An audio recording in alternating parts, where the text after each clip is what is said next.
Olá, pessoal! Vamos realizar mais 5 questões sobre as infrações de trânsito. Questão número 1. Márcia conduzia seu carro em um cruzamento movimentado durante a manhã. Apurada pelo horário, ela avistou o semáforo prestes a fechar.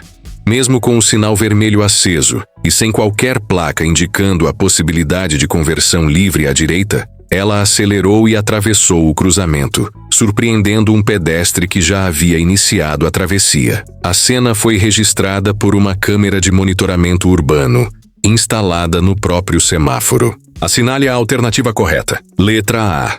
A infração só ocorre se houver colisão ou risco iminente de acidente, o que não aconteceu com Márcia. B.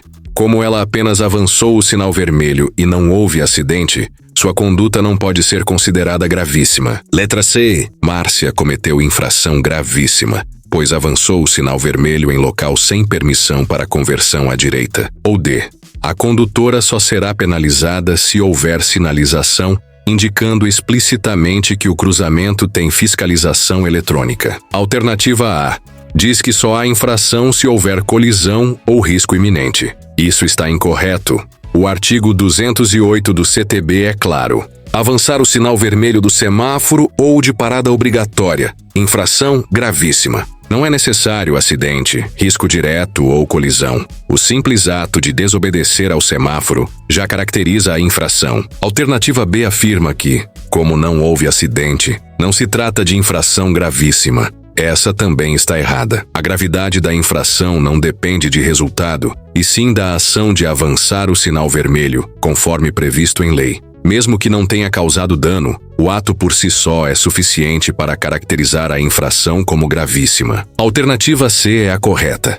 Márcia avançou o sinal vermelho em local sem qualquer permissão para conversão à direita, o que poderia ser admitido apenas se houvesse sinalização específica, como prevê o artigo 44-A do CTB. Como não havia tal indicação, ela deveria ter respeitado o semáforo. O avanço configurou infração gravíssima, com multa simples, mas de alta severidade, especialmente por colocar pedestres em risco. Alternativa D está equivocada. A penalidade não depende da existência de sinalização, alertando sobre fiscalização eletrônica. A câmera é um instrumento legal de autuação, e sua presença não precisa ser indicada por placa, desde que o cruzamento esteja corretamente sinalizado. Questão número 2. Anderson trafegava por uma estrada rural quando se aproximou de uma linha férrea, sinalizada com a placa de pare e pintura horizontal indicando a parada obrigatória. Mesmo com boa visibilidade e sem qualquer sinal de um trem se aproximando, ele decidiu atravessar diretamente a via férrea, sem realizar a parada completa exigida pela sinalização. Um agente da Polícia Rodoviária Estadual, que monitorava o local, presenciou a conduta e autuou o motorista. Assinale a alternativa correta. Letra A. Anderson cometeu infração média, pois não havia trem se aproximando e o risco era mínimo. B. A parada só é obrigatória se houver sinal sonoro ou luminoso indicando a presença do trem. C. Deixar de parar antes de linha férrea, mesmo sem o trem visível, configura infração gravíssima. D. A penalidade só é aplicável se houver acidente ou interdição da linha férrea causada pela travessia indevida. Vamos examinar as alternativas. A alternativa A afirma que é uma infração média, pois não havia trem se aproximando e o risco era baixo. Errado. O CTB é muito claro. A infração ocorre independentemente da aproximação do trem. A sinalização de pare antes da linha férrea deve ser respeitada sempre, mesmo que não haja barulho, sinal luminoso ou trem visível. A alternativa B afirma que a parada só é obrigatória com sinal sonoro ou luminoso. Errado novamente. O artigo 212 do CTB exige a parada completa antes da linha férrea, sempre que houver sinalização específica, como a placa de pare ou marcação horizontal. A existência de sinais sonoros ou luminosos não substitui a obrigação da parada nos locais já sinalizados com pare. Alternativa C é a correta. Deixar de parar o veículo antes de transpor uma linha férrea configura infração gravíssima, mesmo sem a presença de trem ou qualquer risco iminente. Isso porque a gravidade está no descumprimento da sinalização e na potencial ameaça à vida, e não apenas nas consequências imediatas do ato. A alternativa D afirma que a penalidade só é aplicável se houver acidente ou interdição da linha férrea. Incorreto. Não há qualquer necessidade de que ocorra acidente ou bloqueio. Questão número 3. Era uma manhã de terça-feira em uma cidade do interior. Carla dirigia seu carro em velocidade moderada por uma avenida de mão dupla, quando avistou à frente uma faixa de pedestre sem semáforo. Um senhor idoso, com guarda-chuva em uma das mãos e bengala na outra, já estava sobre a faixa, atravessando calmamente. Carla, no entanto, não reduziu a marcha e passou direto, forçando o pedestre a parar abruptamente no meio da travessia para evitar ser atropelado. A infração foi presenciada por um agente de trânsito, que imediatamente autuou Carla pela conduta. Assinale a alternativa correta. Letra A. Carla não cometeu infração, pois estava em velocidade compatível com a via e não houve acidente. B. A preferência só é obrigatória quando houver sinalização luminosa indicando a travessia. C. Deixar de dar preferência a pedestre que já está na faixa é infração gravíssima, mesmo que não haja risco imediato de colisão. Ou letra D. Como o pedestre não havia concluído totalmente a travessia, a condutora ainda não tinha obrigação de parar. A alternativa A diz que não houve infração, já que Carla estava em velocidade compatível e não houve acidente.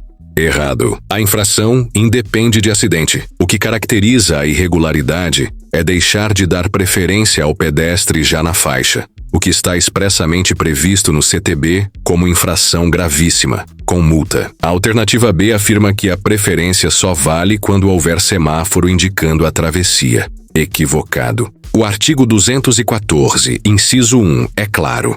O condutor deve dar preferência ao pedestre que já está sobre a faixa, independentemente da presença de semáforo. Aliás, faixa de pedestres sem semáforo exige ainda mais atenção e respeito por parte dos condutores. Alternativa C está correta. O Código de Trânsito considera gravíssima a infração de deixar de dar preferência ao pedestre que já se encontra na faixa, mesmo sem risco de colisão direta. O perigo potencial e a falta de respeito à prioridade do pedestre são suficientes para a autuação. Alternativa D afirma que, como o pedestre ainda não havia concluído a travessia, Carla não tinha obrigação de parar. Errado. A obrigação surge no momento em que o pedestre entra na faixa, não apenas quando completa a travessia. O condutor deve esperar que o pedestre termine de atravessar com segurança antes de seguir.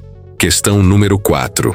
Ricardo seguia em seu carro por uma via urbana de mão única, quando se aproximou de uma rotatória sem nenhuma sinalização vertical ou horizontal. Sem reduzir a velocidade, ele entrou diretamente na rotatória, mesmo percebendo que já havia um motociclista circulando por dentro dela. O motociclista precisou desviar e quase perdeu o controle do veículo. Uma viatura da Guarda Municipal, que patrulhava a área, presenciou a manobra de Ricardo e realizou a autuação no mesmo instante.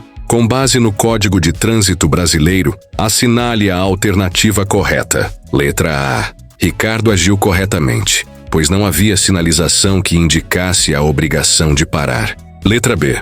Em rotatórias, a preferência é sempre de quem se aproxima pela direita. C.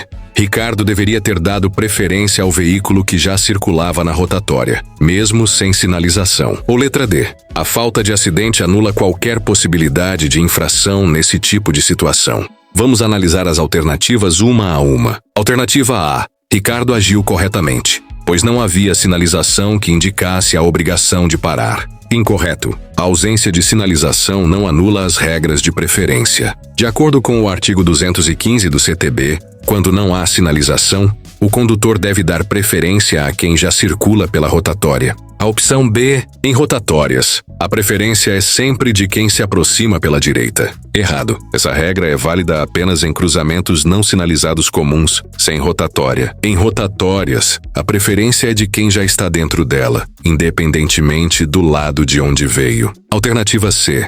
Ricardo deveria ter dado preferência ao veículo que já circulava na rotatória, mesmo sem sinalização. Correto. CTB é claro nesse ponto. Segundo o artigo 215, deixar de dar preferência de passagem em interseção não sinalizada a veículo que estiver circulando por rotatória, infração, grave, penalidade, multa. Ricardo cometeu uma infração grave ao não respeitar a preferência de quem já circulava pela rotatória. A alternativa da letra D, a falta de acidente anula qualquer possibilidade de infração nesse tipo de situação. Incorreto. O Código de Trânsito não exige que ocorra acidente para que a infração seja caracterizada. Questão número 5. Durante uma noite chuvosa, Ana dirigia por uma estrada estadual em direção ao interior, quando notou que vinha um veículo na pista contrária com o farol alto ligado. A luz era tão intensa e mal ajustada que a impediu de enxergar a sinalização da curva adiante. Assustada, ela precisou reduzir bruscamente a velocidade e quase saiu da pista. Mais à frente, já em um ponto de fiscalização, o carro que causou a situação foi abordado pela Polícia Militar Rodoviária. Após verificação, constatou-se que os faróis estavam desregulados e o condutor os mantinha no modo alto, mesmo com tráfego oposto. O agente então lavrou o auto de infração. Com base no Código de Trânsito Brasileiro, assinale a alternativa correta. Letra A. A conduta configura apenas advertência, pois a intenção de perturbar a visão não ficou comprovada. B. A infração só se caracteriza se houver colisão ou acidente como consequência direta. C. Transitar com farol desregulado ou com luz alta perturbando outro condutor é infração grave, sujeita a multa e retenção do veículo. Ou letra D. Não se aplica infração nesse caso, pois o uso do farol alto é obrigatório em vias não iluminadas. Vamos analisar cada alternativa. A opção A diz: a conduta configura apenas advertência, pois a intenção de perturbar a visão não ficou comprovada. Errado. O artigo não exige dolo, intenção. Basta que o farol alto ou desregulado perturbe a visão de outro condutor. A infração é objetiva e a simples configuração do fato já gera autuação. Opção B. A infração só se caracteriza se houver colisão ou acidente como consequência direta. Errado. O acidente não é requisito para a infração. O fato de perturbar a visão já é suficiente, mesmo sem que ocorra um sinistro. Opção da letra C. Transitar com farol desregulado ou com luz alta perturbando outro condutor é infração grave, sujeita a multa e retenção do veículo. Correto. Essa alternativa reproduz fielmente o que está no artigo 223 do CTB. É uma infração grave, com multa e retenção do veículo até a regularização do farol. Opção D. Não se aplica infração nesse caso, pois o uso do farol alto é obrigatório em vias não iluminadas. Incorreto. Embora o uso do farol alto seja permitido em vias não iluminadas, ele deve ser desligado ao cruzar com outro veículo em sentido contrário. Além disso, o farol não pode estar desregulado a ponto de prejudicar a visibilidade de outros.